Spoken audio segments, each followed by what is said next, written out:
the stamp spamming. And stamp spamming is when you basically go into the stamp tool right here and you pick a forest is a great example of where stamp spamming happens the most. But if you go click a tree in the catalog of your choice and you scroll down, just take your mouse scroll wheel and just scroll down to the bottom here, and you'll see something right here that says more options. Go down to the bottom and you're going to see this thing right here called area and density. If you bring the area up, you'll notice the cursor on the number 4, next to the number 4 there. It creates a denser area in which you can kind of place trees. So if I kind of put this here, you'll kind of notice it places a bunch of trees.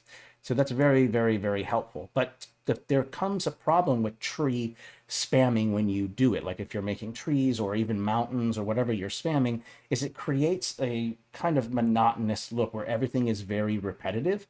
And so I see a lot of these with people's maps. They're smart to use the area and the density brush. You should use those. Those allow you to create larger forests. But if you just stop there with just spamming the large forests, your forests look very plain, and there's no real variety, where nature actually favors variety and diversity for survival purposes. So there are a couple things that we can do to make our forest not look so stamp spammy.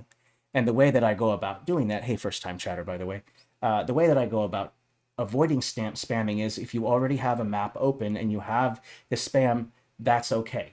The way that you could, there are a couple of routes that you could take to fix this.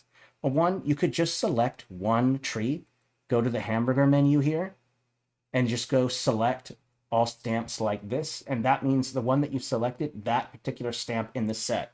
If you wanted to select everything in the set, then you would go to that bottom option, all stamps within the set. Don't do that. Go to all stamps like this, and it will select every single stamp like that within that stamp set there.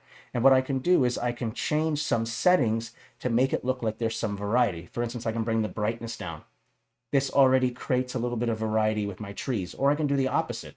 I can bring the brightness up a little bit, change it that way. Or if I want, I can change it to a different hue of green. Maybe I want it to be more bluish, maybe more on the reddish or brownish side. So you can change these color tweak options. Again, they're found right here where it says tweak colors. And then you can change any of these 4 settings here that makes a huge difference, because again, stamp spamming kind of just looks like it's a low effort.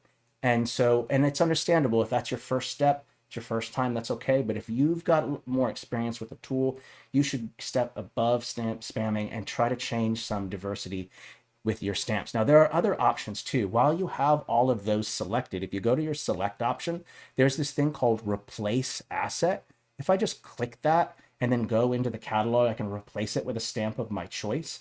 And so you can just pick one. Now, there is something important you should know when you use this replace thing right here. And that is that if you just click on a stamp set, its thumbnail image right here, what will happen is it will replace a whole bunch of random stamps within that set. But if you want to replace a specific stamp within a set, you have to show the whole set and then select the individual one.